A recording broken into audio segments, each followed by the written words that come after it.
How to replace the power module. Remove the front cover. Remove the 4 display screws using a Phillips screwdriver. Disconnect the display ribbon cable. Remove the standoffs using pliers. Remove the top plate. The power module is located on the right-hand circuit board. Remove the right-hand circuit board. This is the power module. Loosen the power module mounting screws. Remove the power module.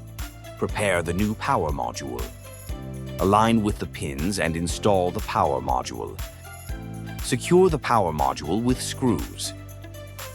Once secured, reinsert the circuit board into its original position. Next, install the top plate. Secure the top plate with screws. Reinstall the display and reconnect the ribbon cable. Secure the display with screws. Reinstall the front cover. Power module replacement complete.